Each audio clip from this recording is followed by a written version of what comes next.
To our amazing viewers at Cheating Tales Lab, we'd love to hear, which part of the world are you joining us from? Let us know. Now, let's dive into today's story. Chapter 1. The Foundation. Lance Goldstein had built his life on three principles: loyalty, preparation, and patience. At 34, he turned his grandfather's modest construction company into Goldstein Development, a mid-sized firm that renovated historic buildings throughout Boston. The work was honest, the margins were tight, but Lance took pride in preserving the city's architectural heritage. His marriage to Rebecca Anthony had followed the same careful blueprint. They'd met at a charity gala 6 years ago. She was the development director for a nonprofit. He was the main sponsor. Rebecca was magnetic: auburn hair, sharp green eyes, and a laugh that commanded attention. Her mother, Marjorie Anthony, came from old Boston money, though most of it had evaporated through her late husband's poor investments. Rebecca carried herself like wealth was her birthright, and Lance found himself drawn to her confidence. The warning signs were subtle. Rebecca's expensive tastes never quite aligned with their actual income. She resented that Lance refused to take shortcuts on projects, to maximize profits over quality. "You're too soft," she'd say, her voice dripping with disappointment. "Your grandfather would have known when to compromise." But the real crack appeared 6 months ago when Rebecca hired Greg Potter as her executive secretary at the nonprofit. Potter was 31, with slicked-back dark hair and a smile that belonged on a used car lot. He wore suits that cost more than his salary should allow and drove a Mercedes that screamed lease beyond your means. "Greg's brilliant," Rebecca gushed at dinner one night. "He's completely reorganized our donor database. We're going to triple our contributions." Lance had nodded, pushing his pasta around his plate. He'd done his homework. Potter had been fired from 2 previous nonprofits under murky circumstances.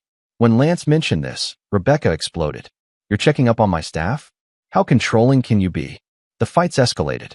Rebecca stayed late at the office more nights than not. She password-protected her phone. She looked at Lance with something approaching contempt. Then came Tuesday evening. Lance was reviewing blueprints at their brownstone in Back Bay when he heard Rebecca's key in the lock. But she wasn't alone. Greg Potter walked in behind her, carrying 2 suitcases. "Lance, we need to talk," Rebecca said, her voice flat and businesslike. Lance set down his pencil. "I'm listening." "Greg is moving in. He'll be taking the guest room." She said it the way someone might announce they were switching grocery stores. "I'm done pretending this marriage works. You're boring, predictable, and you're holding me back from the life I deserve." Potter stood behind her, his expression a mix of smugness and wariness. "The life you deserve," Lance repeated slowly. He stood, his 6-foot frame calm and controlled. He'd learned in his construction days never to show emotion when someone was trying to provoke you. "And what life is that exactly?" "A life with someone who understands ambition," Rebecca snapped. "Someone who isn't content renovating old buildings for pennies. Greg gets it. We have plans, real plans." Lance's eyes flicked to Potter, who had the decency to look uncomfortable. "Plans," Lance said. "Interesting choice of words." "If you don't like it, there's the door," Rebecca said, gesturing dramatically. Lance had been preparing for this moment longer than Rebecca knew. He'd seen the deleted texts, the suspicious transfers from their joint account, the weekend conferences that didn't exist. He'd hired a private investigator 3 months ago, a former cop named Terry Garza who specialized in domestic cases. But Lance said none of this. Instead, he walked upstairs to his office, pulled out a go bag he'd packed 2 weeks ago, and grabbed the safe deposit box key he kept hidden behind a family photo. The box contained copies of everything he'd need: financial records, property deeds, Terry's investigation files, and a USB drive with recordings from the nanny cam he'd installed in the home office after noticing documents had been moved. Rebecca was making coffee in the kitchen, laughing at something Potter was saying, when Lance came back down 15 minutes later. "That was fast," she said, not even trying to hide her satisfaction. "I thought you'd make a bigger scene." "I don't do scenes," Lance said quietly. He paused at the door. "But Rebecca, you should be more careful about who you make plans with." Her face flickered with confusion, but Lance was already walking out into the October night. He drove to an extended-stay hotel near his company's office in Dorchester. As he unpacked his bag, his phone buzzed with a text from Terry Garza. "Followed them like you asked. Potter's bringing in more boxes. Also found something interesting about his last job. Call me." Lance set the phone down and stared at the bland hotel room. The old Lance would have fought for his marriage, begged Rebecca to reconsider, tried to fix what was broken. But the old Lance hadn't seen the contempt in his wife's eyes, hadn't heard her say he was holding her back, hadn't spent 3 months documenting her betrayal while she flaunted it in his face. This Lance understood that some things couldn't be fixed. They could only be demolished and rebuilt from the foundation up. Chapter 2. The Investigation. The next morning, Lance met Terry Garza at a diner in Southie. Terry was 53, built like a bulldog, with gray hair, cropped military short. He'd worked homicide for 20 years before a knee injury put him on disability. Now he ran a discreet investigation service for Boston's cautious middle class. "You look like hell," Terry said as Lance slid into the booth. "Didn't sleep much." Lance ordered coffee, black, no sugar. "You said you found something?" Terry pulled out a folder. Greg Potter's a piece of work. At his last job, Harbor Lights Foundation, he didn't just get fired. He orchestrated a donation scheme, convinced donors to make cash gifts, skimmed 30% before depositing the rest. They couldn't prove it definitively, so they paid him severance to go away quietly. And Rebecca hired him knowing this. "Gets better." Terry slid over a printed email. "This is from Potter to your wife, dated 4 months ago. He's not just her affair partner. They're planning something with your company." Lance read the email twice.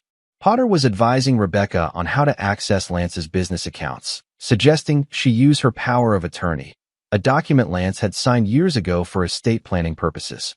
The emails outlined a strategy to gradually transfer funds and position Rebecca as the primary owner of Goldstein Development. "She's trying to steal my company," Lance said quietly. "Not just steal it. Look at the later emails." Terry pointed to another document. "They're planning to force you out, tank the company's reputation with a few strategic project failures, then sell the assets. Potter has a buyer lined up, some developer who wants your contracts and your city connections without the overhead." Lance felt a cold rage settle in his chest. This wasn't just infidelity. This was calculated betrayal, a systematic plan to destroy everything he'd built. "How much have they transferred so far?" "About 60,000. Small enough to not trigger immediate alerts, but your accounts are set up to allow it." Terry leaned back. "You need a lawyer, Lance." "Today. I've already retained one. Sherry Bauer. She handled my grandfather's estate. She's good, and she's ruthless." Lance pulled out his phone. "But I need more before I make my move." "What about Potter's background?" "Criminal record. Clean, officially. But I talked to a buddy in Chicago PD. Potter was questioned in connection with a harassment case 3 years ago, allegedly stalked an ex-girlfriend. Never charged, but the detective said Potter gave him the creeps. Called him the type who always has an angle." Lance absorbed this. "What about Rebecca? What's she been doing the past few days?" Terry grimaced. "Living like a newlywed. She and Potter are practically staging their relationship for social media. She's posting photos, taking him to restaurants. Your favorite restaurants, by the way. It's deliberately provocative. She wants me to react," Lance said. "She's hoping I'll do something stupid, show up drunk, cause a scene, maybe even get physical. Then she can paint me as the villain, claim she was afraid, strengthen her position in the divorce. You're thinking clearly for a guy whose wife just moved her boyfriend in. I had 3 months to get used to the idea." Lance finished his coffee. "I need you to keep following them. Document everything. Where they go, who they see, what they spend.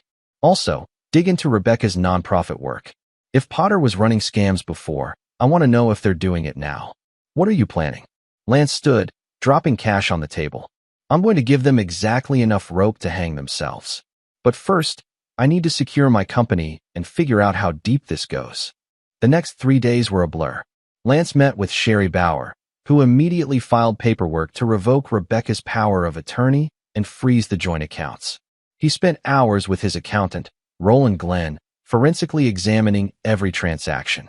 They found evidence of 9 separate transfers totaling $73,000. Money Rebecca had moved to an account in her name only.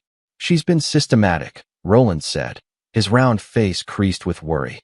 "This wasn't impulsive. She planned this for months." Lance also met with his foreman, Jimmy Reynolds, a tough kid from Southie who'd worked his way up from day laborer. Jimmy had been loyal to Lance for 8 years, ever since Lance gave him a shot despite his juvie record. "Boss, some of the guys have been asking questions. Jimmy said. They heard rumors about you and Rebecca splitting. It's true, but the company's solid. Nobody's jobs are at risk. What about the Harbor Street project? Mrs. Goldstein called yesterday asking about timeline delays. Lance's jaw tightened. What did you tell her? Nothing. Said she needed to talk to you. But boss, she had Potter with her. They were asking about the project budget, the client contacts. Jimmy's expression darkened. I don't trust that guy. He looks at everything like he's calculating what he can steal. From now on, all project information goes through me only. Rebecca is not authorized to access company business. Make sure the crew knows. On the 5th day, Lance was reviewing updated contracts when his phone rang. Unknown number. He almost didn't answer, but something made him pick up. Lance. The voice was Marjorie Anthony's, Rebecca's mother. But she sounded wrong, shaky, tearful. Marjorie? What's wrong? Honey, I don't know how to tell you this. She was crying now, genuine sobs that made Lance's chest tighten despite everything. Your wife? She's in the hospital. Something terrible has happened. Chapter 3, The Revelation. Massachusetts General Hospital's emergency wing smelled like antiseptic and desperation. Lance pushed through the automatic doors, his mind racing through possibilities. Car accident? Medical emergency? Had Potter hurt her? He found Marjorie in the waiting area, her carefully maintained appearance crumbling. Her gray hair was uncombed, her expensive blouse wrinkled. When she saw Lance, she stood and grabbed his hands. Thank God you came. I wasn't sure you would, after everything. What happened to Rebecca? Marjorie's face twisted. She's alive, but Lance, she's been arrested. She's in the ER under police guard. Arrested? That wasn't what he'd expected. For what? They're saying fraud. Money laundering. The FBI came to my house this morning. Marjorie's voice cracked. They showed me documents, bank records. They say Rebecca and that man Potter have been stealing from her nonprofit for over a year. Nearly $400,000. Lance felt like the floor had tilted. The FBI? One of the major donors was a federal judge whose wife died last year. He gave $100,000 in her memory. When his accountant was reviewing his taxes, they noticed the donation never appeared on the nonprofit's public filings. He reported it, and the FBI investigated. Marjorie collapsed into a chair. How did I raise someone capable of this? A doctor emerged, followed by 2 people in FBI windbreakers. One was a woman in her 40s with sharp eyes, Special Agent Andrea Vaughn, according to her badge. Are you Lance Goldstein? She asked. I am. We need to talk. Your wife's awake and asking for you.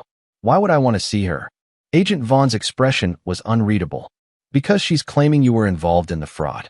Says you helped launder the money through your construction company. The rage Lance had been controlling for days threatened to surface. That's a lie. I believe you. We've been investigating for 6 weeks, and your name never came up until she was cornered. Vaughn gestured toward a consultation room. But we need your cooperation. Your wife and Greg Potter ran a sophisticated scheme. They created shell companies, false donation receipts, the works. Potter's the brains. He's done this before. But your wife was the access point. Her family name, her connections, gave them credibility. How did she end up in the ER? Panic attack when we arrested her this morning. Her blood pressure spiked. Doctors wanted to monitor her.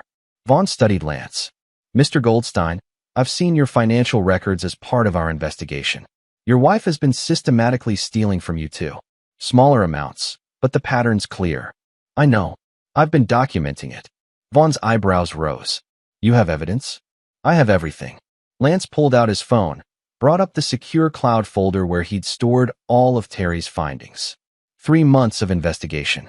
Financial records, emails, surveillance footage. I was preparing for a divorce. I didn't know about the federal fraud. Can you share this with us? On one condition, I want full immunity in writing, and I want Rebecca to know the evidence came from me. Vaughn smiled, a predatory expression. Mr. Goldstein, I think we're going to get along fine. 20 minutes later, Lance stood outside Rebecca's room. Through the window, he could see her lying in the hospital bed, for in her arm, looking smaller and paler than he'd ever seen her. An officer stood guard at the door. Agent Vaughn had explained the full scope. Rebecca and Potter had stolen over $400,000 from the nonprofit over 18 months. They'd created false donor accounts, duplicated legitimate donations, and funneled money through a series of shell companies Potter had set up. The plan was to disappear with the money, Flee to the Cayman Islands where Potter had already secured bank accounts and a rental property. She was going to leave you with nothing, Vaughn had said. Your company sabotaged, your reputation ruined, your assets drained. Potter's previous employer thinks he was planning the same thing there before they caught on. Now Lance entered the room. Rebecca's eyes opened, and for a moment, she looked genuinely frightened. Then her expression hardened. I knew you'd come. You always were predictable. The FBI tells me you're trying to blame me for your crimes. It's your word against mine. Lance pulled up a chair, his movements deliberate. Rebecca, they have everything. Bank records, email trails, testimony from Potter's previous victims. You're going to prison. The only question is for how long. Her face paled. Greg said we'd be protected. He said he'd covered everything. Greg Potter is a professional con artist. He's probably already trying to cut a deal, blaming everything on you. Lance leaned forward. But here's what you don't know. I've been investigating you for 3 months. I have recordings of you and Potter planning to destroy my company. I have evidence of every dollar you stole from our accounts.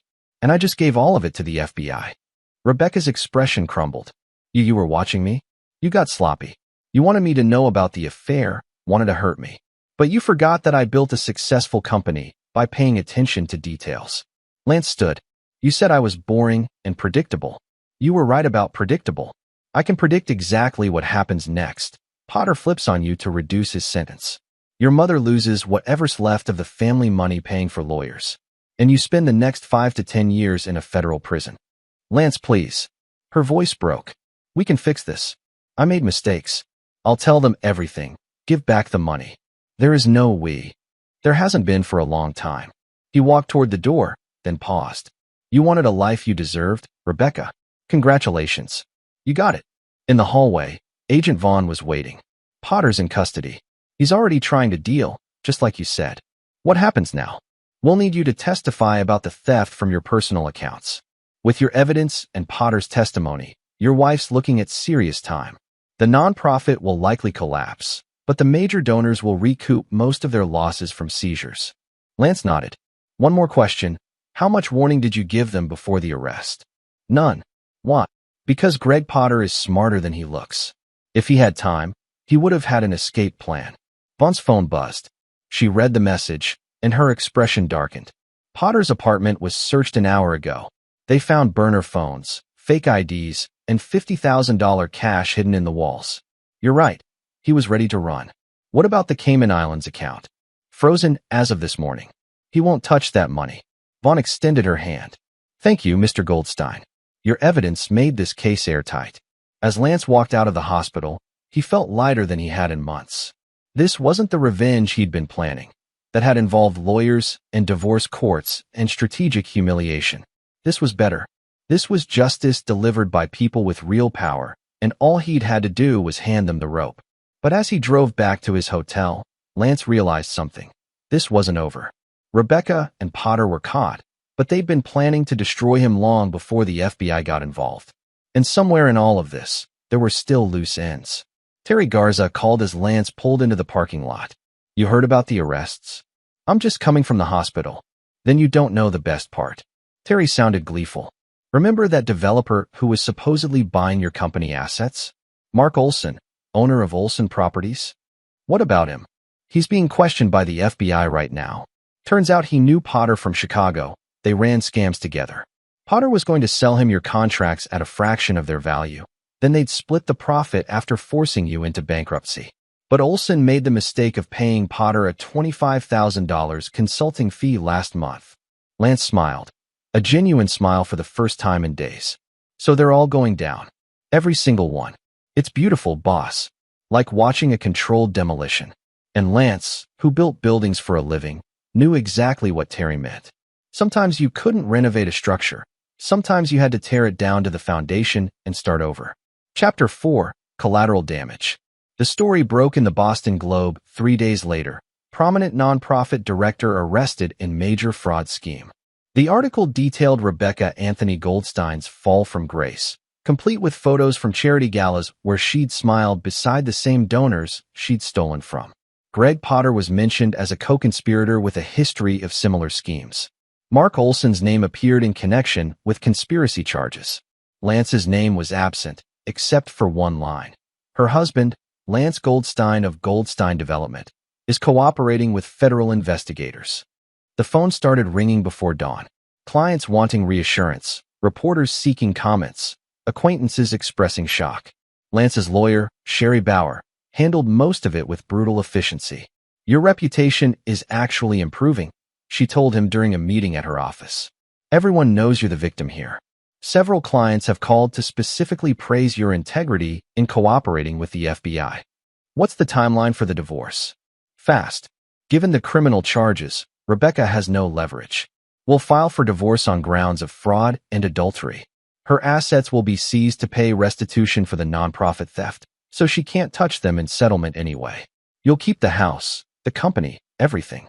Sherry leaned back in her chair. "Lance, this is the cleanest divorce I've ever handled for someone in your position. Most men in your situation would be fighting for years, losing half their assets. You're going to walk away whole. Because I was patient. Because you were smart. You documented everything. You didn't react emotionally. And you let the criminals commit bigger crimes than anything they did to you." Sherry smiled. "If I didn't know better, I'd say you planned it this way." Lance didn't confirm or deny. The truth was complicated. He'd known Rebecca was stealing from him, had suspected fraud at her nonprofit, but hadn't known about Potter's elaborate scheme or Mark Olson's involvement. He'd simply gathered evidence and waited for the right moment to use it. The FBI investigation had been luck, or perhaps karma. But not everyone saw it that way. That evening, Lance returned to his hotel to find Marjorie Anthony waiting in the lobby. She looked 10 years older than she had at the hospital, her clothes hanging loose on her diminished frame. "Marjorie, you shouldn't be here. I need to talk to you." Her voice was firm despite her appearance. "Please, Lance. 5 minutes." They sat in the corner of the lobby bar, away from other patrons. Marjorie ordered scotch. Neat, expensive. Lance noticed her hands shook slightly as she lifted the glass. "I owe you an apology," she began. "I pushed Rebecca toward you. I knew she was difficult, self-centered, but you were stable, successful, kind. I thought marriage would settle her, that you'd be a good influence." She laughed bitterly. "I was wrong. You didn't make her steal money or cheat on me. No, but I taught her that appearances mattered more than character, that the right marriage was about social position, not love. Her father did the same thing, married me for my family name while he gambled away our money." Marjorie met Lance's eyes. "She's going to prison, isn't she?" "Yes. The evidence is overwhelming." "Good." The word was quiet but fierce. "She needs to face consequences. For the first time in her life, she needs to understand that actions have prices." Marjorie finished her scotch. "But Lance, I have to ask, did you know? When you married her, did you see what she was?" Lance considered lying, considered sparing this woman's feelings. But Marjorie deserved honesty. "I saw someone ambitious and confident. I thought those were positive traits. But yes, there were signs, her materialism, her contempt for people she considered beneath her. I ignored them because I was lonely, and she made me feel important." He paused. "We all make bad choices when we want something badly enough. What will you do now?" "Rebuild. My company, my life. Find someone who values the same things I do." He stood. "Marjorie, you're not responsible for Rebecca's choices. Don't let her destroy you too." As he walked away, Marjorie called out, "Lance, thank you for not becoming cruel. You could have, after what she did. Most men would have." Lance nodded and left. But her words followed him. The truth was, he'd thought about cruelty. In his darkest moments, planning his revenge, he'd imagined elaborate ways to humiliate Rebecca, to make her suffer the way she'd made him suffer. But ultimately, he'd chosen a different path, not out of mercy, but out of practicality. Cruelty was messy. It left scars. And Lance had built his career on clean, precise work. The next day, Terry Garza called with an update.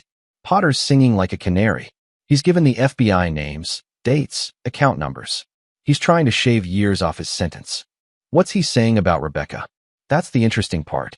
He's claiming she was the mastermind, that she recruited him specifically because of his previous cons, that she wanted his expertise in stealing from nonprofits." Terry chuckled. "It's obviously bullshit. Potter's been running these schemes for years, but he's throwing Rebecca under the bus to save himself. Will it work? Doubtful. The FBI isn't stupid, and your evidence shows Rebecca was being manipulated. but it might muddy the waters enough that they both get moderate sentences instead of maximum. Terry paused. There's something else. Potter's lawyer reached out to yours. They want to negotiate. Negotiate what? Potter claims he has information about threats against you. Says Rebecca and Mark Olson discussed eliminating the problem, meaning you. They want to trade that information for a better deal. Lance felt ice in his veins. Eliminating. Could be bluster. Could be real. Vaughn at the FBI is taking it seriously enough to investigate. They're pulling phone records, checking for any connections to contract criminals. Terry's voice hardened. Boss, if this is real, you need protection. No. If it's real, we use it. Call Sherry. Tell her we want everything Potter knows, but we're not agreeing to any deal that reduces his sentence. He can tell us what he knows and hope it counts as cooperation, or he can keep quiet and face the full weight of federal conspiracy charges.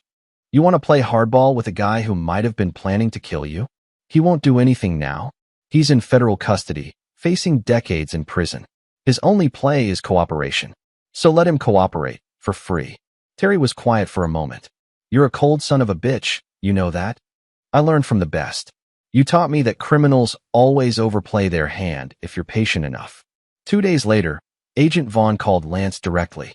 Potter's given us details. According to him, Mark Olson suggested arranging an accident for you about 6 weeks ago. Potter claims he refused, said it was too risky. But Olson allegedly contacted someone. Potter doesn't know who. We're investigating. You think Olson actually tried to have me killed? I think Olson is an idiot who watched too many crime movies.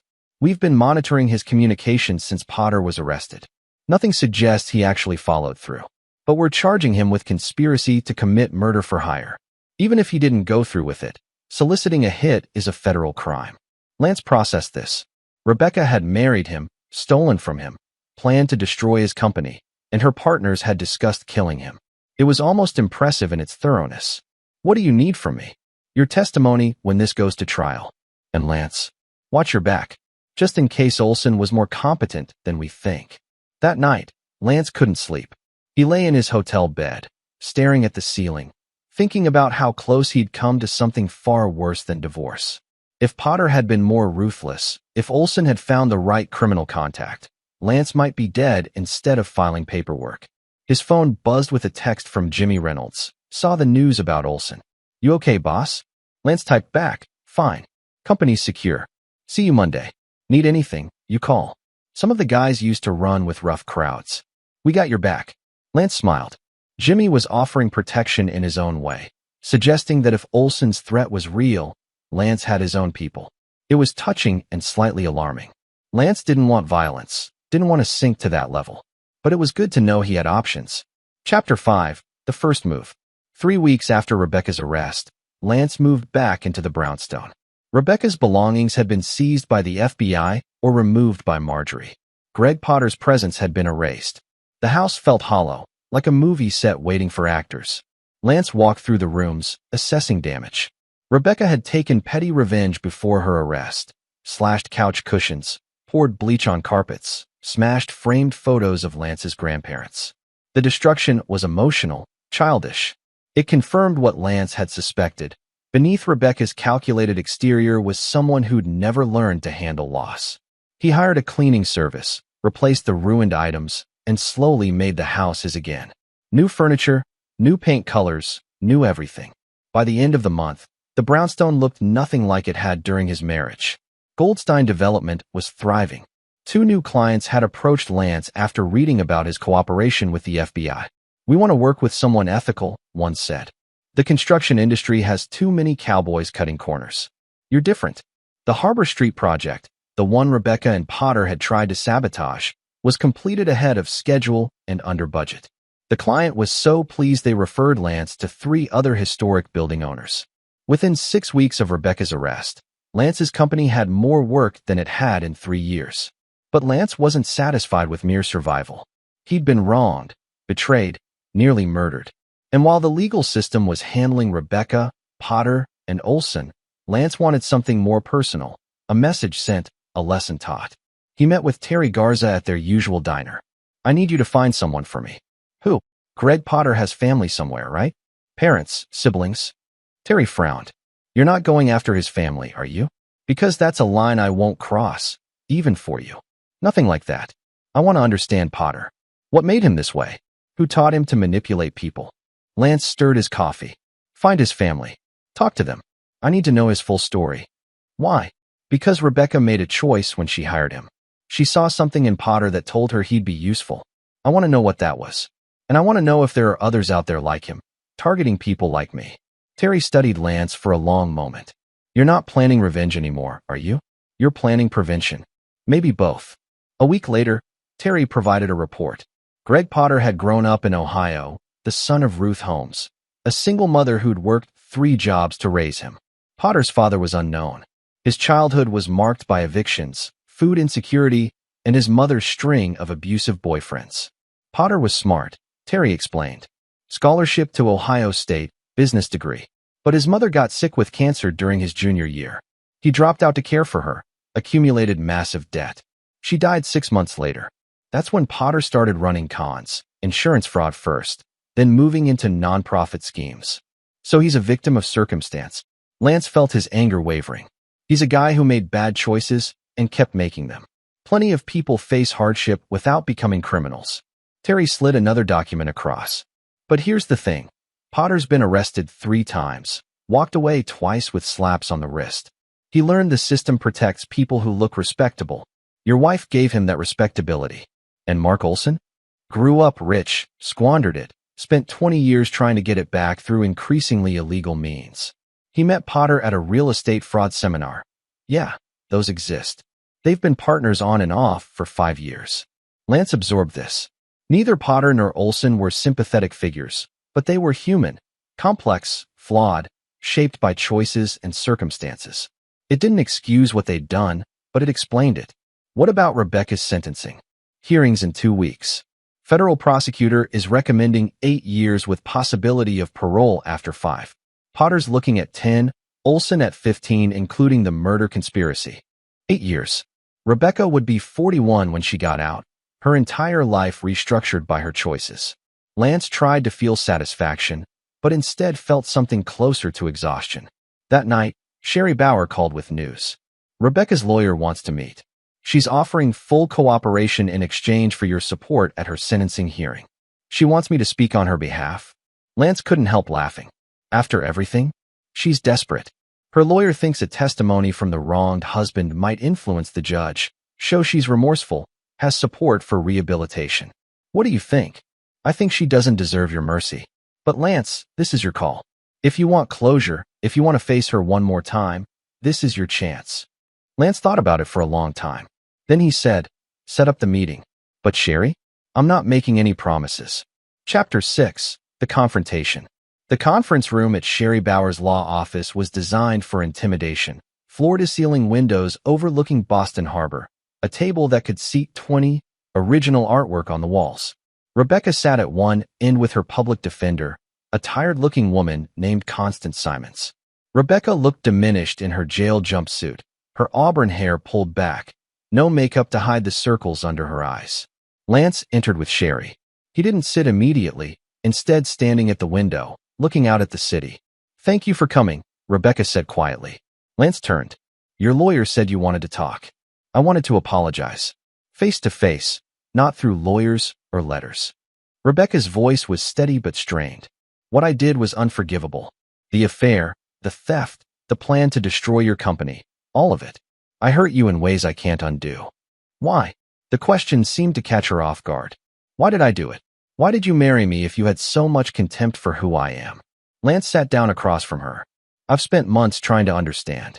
You could have just divorced me, taken half the assets, moved on. Why the elaborate cruelty? Rebecca was quiet for a long time. When she spoke, her voice was raw.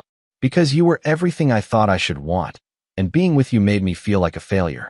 You were kind, stable, hardworking, qualities everyone told me were valuable. But I felt suffocated. I wanted excitement, risk, the kind of life where things mattered. She laughed bitterly.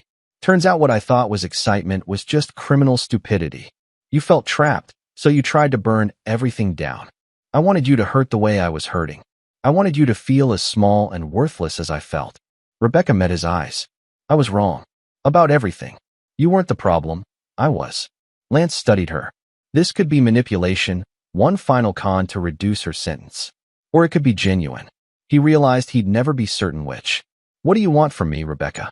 I want you to tell the judge that I'm not evil, that I made terrible choices, but I'm not beyond redemption. She leaned forward. Lance, I'm going to prison no matter what. But if you speak on my behalf, I might get out in 5 years instead of 8. I'll be 41 instead of 44. I'll have a chance to rebuild. Why should I care about that? Because you're better than me. You always were. Rebecca's voice cracked. I know I don't deserve your help, but I'm asking anyway. Lance looked at Sherry, who gave him a barely perceptible shrug. Your call. I'll think about it, Lance said finally. But Rebecca, understand something.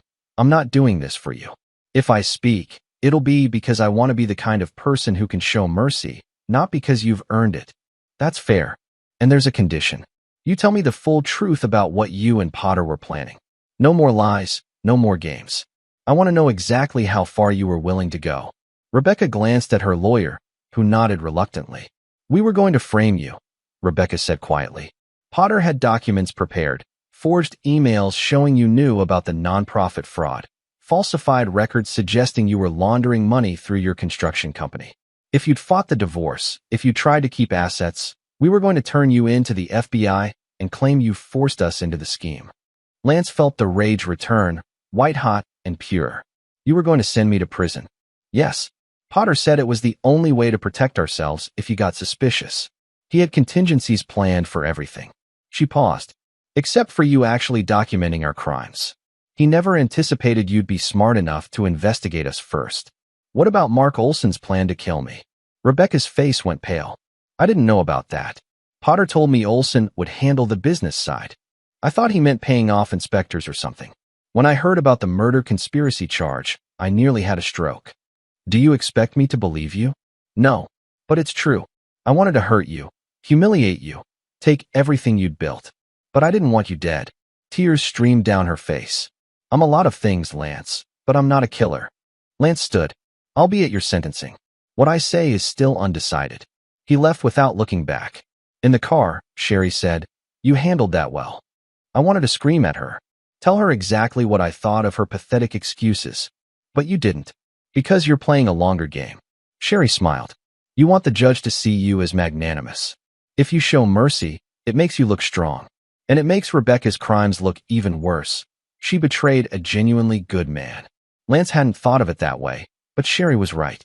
His mercy would be its own kind of revenge, a public display of moral superiority that Rebecca would have to live with forever. Set it up, he told Sherry. I'll speak at her sentencing. Chapter 7. The Testimony. The federal courthouse was granite and glass, imposing in the way government buildings always are. Lance arrived early, wearing his best suit, charcoal gray, tailored, expensive but not ostentatious. Sherry had coached him. Look successful but not wealthy, confident but not arrogant. The courtroom filled quickly. Federal agents, prosecutors, Rebecca's family, journalists. Marjorie Anthony sat in the back row, her face carefully neutral. She nodded to Lance as he passed, but didn't speak. Rebecca was brought in wearing a blue prison uniform, her hands cuffed. She'd lost weight, her face gaunt but composed. When she saw Lance, something flickered in her eyes. Hope, maybe, or fear. Judge Albert Byrd presided, a stern man in his 60s with a reputation for tough but fair sentencing. The prosecution went first, laying out the scope of Rebecca's crimes. For $117,000 stolen from the nonprofit, $73,000 from Lance's accounts, conspiracy to commit fraud, and obstruction of justice for attempting to destroy evidence. Ms. Goldstein showed calculated disregard for the law and for the people who trusted her, the prosecutor said. She used her position, her family name, and her marriage as tools of deception. The government recommends 8 years in federal prison. Rebecca's lawyer, Constance Simons, argued for leniency. My client acknowledges her guilt and accepts responsibility. She cooperated fully once arrested, providing evidence against co-conspirators Greg Potter and Mark Olson. She comes from a background of privilege that ill-prepared her for ethical decision-making, and she fell under the influence of career criminals. It was a weak defense, and everyone knew it. But Simons did her job competently. Then it was time for victim impact statements. Lance stood, walked to the podium, and cleared his throat. Every eye in the courtroom was on him. "Your Honor, my name is Lance Goldstein. Rebecca Goldstein is my soon-to-be ex-wife." He paused, organizing his thoughts. 6 months ago, I loved her. I thought we were building a life together. I thought the difficulties in our marriage were normal, the kind of problems all couples face. I was wrong. What Rebecca did wasn't a mistake or a crime of passion. She planned systematically to destroy me. She stole my money, betrayed my trust, and plotted with criminals to take everything I'd built. When I discovered her affair, I didn't react with violence or rage. I documented evidence, cooperated with authorities, and let justice take its course. Lance looked directly at Rebecca. "Rebecca, you told me I was boring and predictable. You were right. I am predictable. I follow the law. I honor my commitments. I treat people with respect. Those are qualities you found contemptible, but they're also why I'm standing here as a successful businessman while you're facing prison. Your Honor, I'm not here to ask for leniency. Rebecca made her choices knowing the consequences. But I am here to state for the record that I don't hate her. I pity her. She had every advantage, education, connections, a husband who loved her, and she squandered it all chasing excitement with a con artist. Whatever sentence you impose, I'll accept it as just. But I hope Rebecca uses her time in prison to become the person she pretended to be, someone capable of honesty, remorse, and growth." Lance sat down. The courtroom was silent. Judge Bird reviewed his notes, then addressed Rebecca. "Ms. Goldstein, do you have anything to say before I pass sentence?" Rebecca stood, her voice steady. "Your Honor, I am deeply ashamed of my actions. I betrayed people who trusted me, hurt someone who loved me, and violated the law. I have no excuses. I accept full responsibility and whatever punishment you deem appropriate. I only hope that someday I can make amends and prove I'm capable of better." The judge nodded. "Ms. Rebecca Anthony Goldstein, you are hereby sentenced to 7 years in federal prison, with eligibility for parole after 5 years served. You will pay full restitution to the victims of your fraud, and you are permanently barred from holding positions of financial trust in any charitable organization. 7 years, one less than recommended." Lance's testimony had mattered, but not enough to dramatically change the outcome. Rebecca was led away, her shoulders slumped. As Lance left the courthouse, Marjorie Anthony approached. "Thank you for what you said. It was kinder than she deserved. I meant every word. I do pity her. Will you be all right, Lance?" "I already am. The question is, will you?" Marjorie smiled sadly. "I'll survive. I always do. Maybe I'll even learn something from this disaster." She touched his arm gently. "You deserved better than my daughter. I hope you find it." Lance watched her walk away, a woman carrying the weight of her family's failures. He felt a strange kinship with her. They'd both loved Rebecca, both been hurt by her, both had to find ways to move forward. Greg Potter's sentencing was 2 weeks later, 12 years. Mark Olson got 18, including the murder conspiracy. Potter's cooperation had earned him nothing but contempt from the judge, who noted that trying to blame everyone else showed a complete lack of moral character. Lance didn't attend those hearings. He'd said his piece. The rest was simply bureaucracy. Chapter 8. The Closure. Spring came to Boston with the sudden warmth that always surprised Lance. 1 year since Rebecca had brought Potter home, since Lance's carefully constructed life had imploded. Now he stood in that same brownstone, completely renovated, hosting a party for his employees and their families. Jimmy Reynolds was there with his wife, Marcy Lane, a nurse who'd grown up 3 blocks away from Jimmy.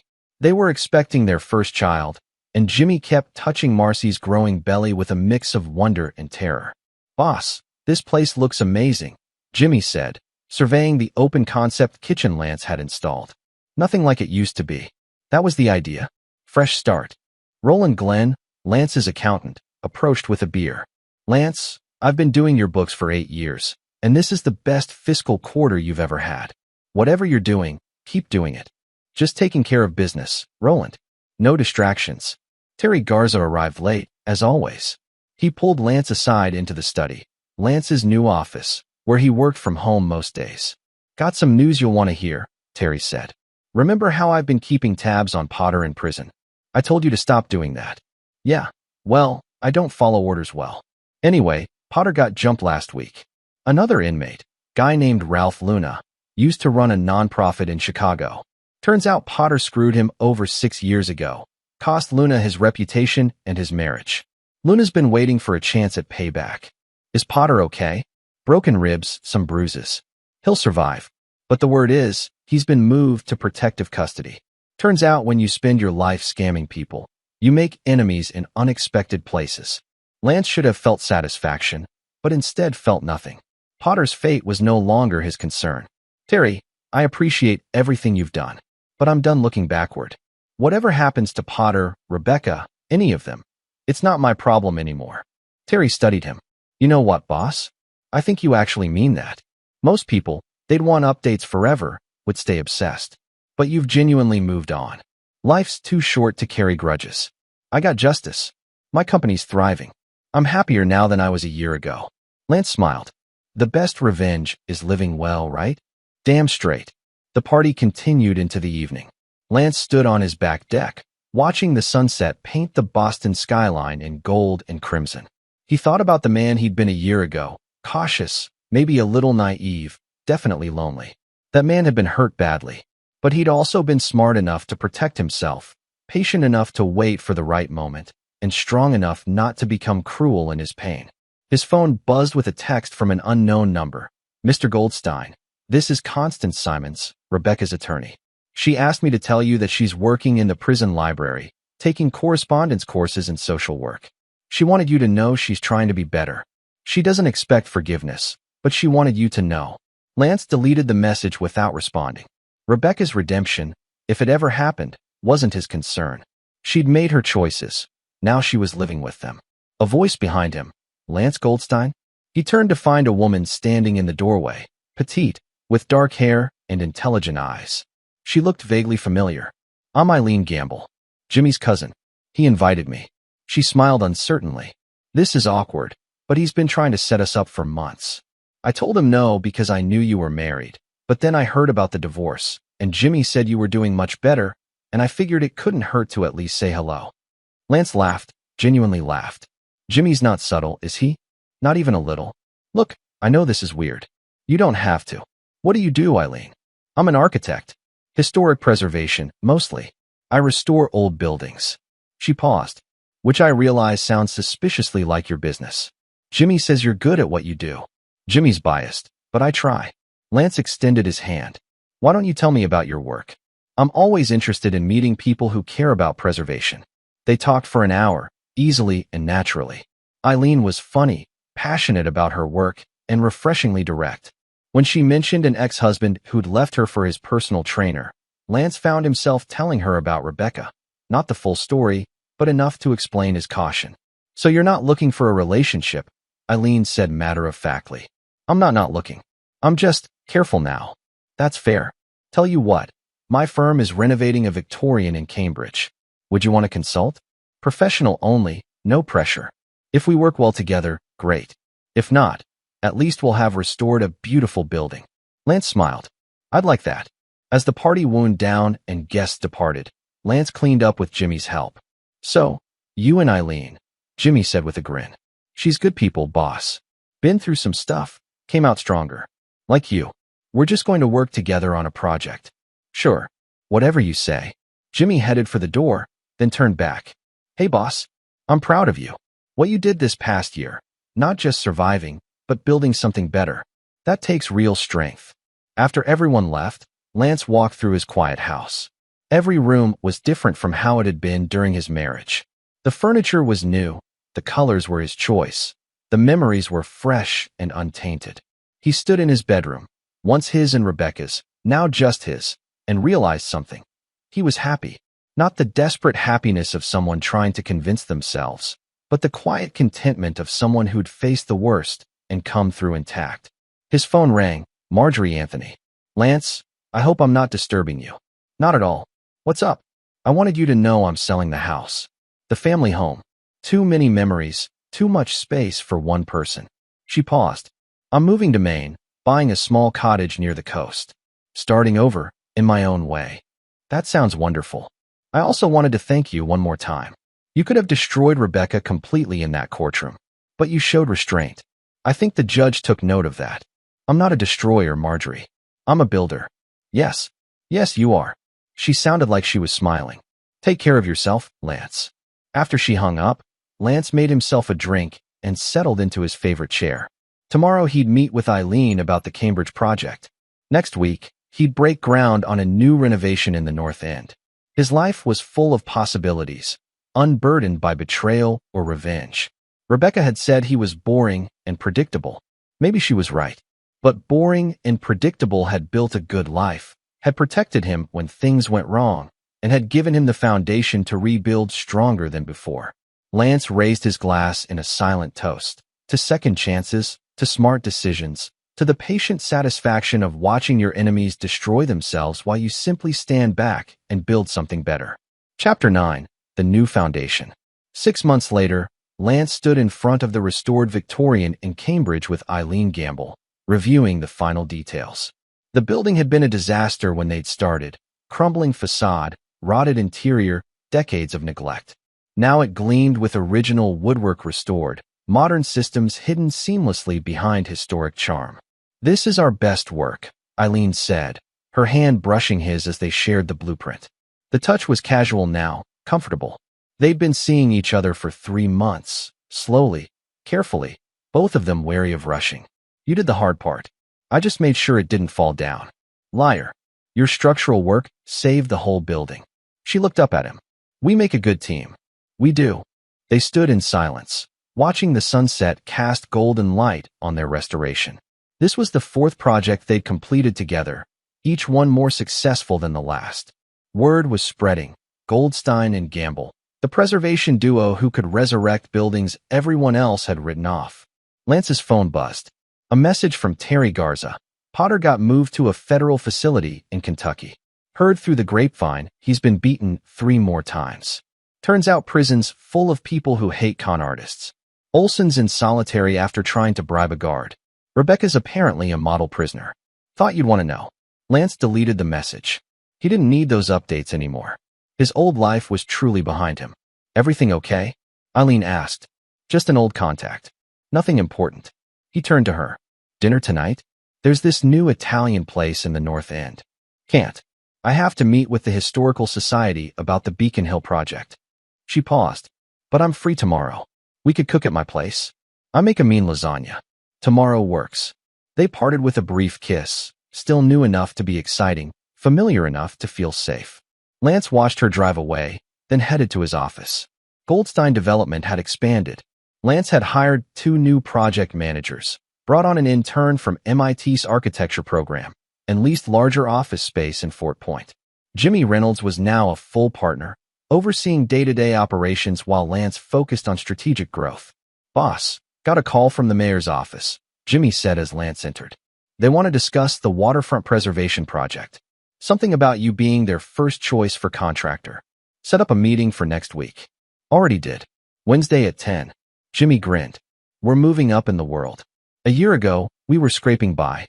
Now the city's calling us. Lance reviewed the plans for their current projects. 5 active renovations, 3 more in the pipeline, a waiting list of clients. Every building they restored added to their reputation. Every satisfied client referred 2 more. The business Lance had almost lost to Rebecca's schemes was now bigger and stronger than ever, not because of revenge or spite, but because Lance had focused on doing excellent work while his enemies self-destructed. That evening, he returned to the brownstone. The house that had once represented a failed marriage now felt like home. He'd added personal touches, photos of his grandfather, artwork from local Boston artists, a bookshelf filled with architecture and history texts. He poured himself a scotch and sat on the back deck. The city stretched out before him, lights beginning to twinkle as dusk settled in.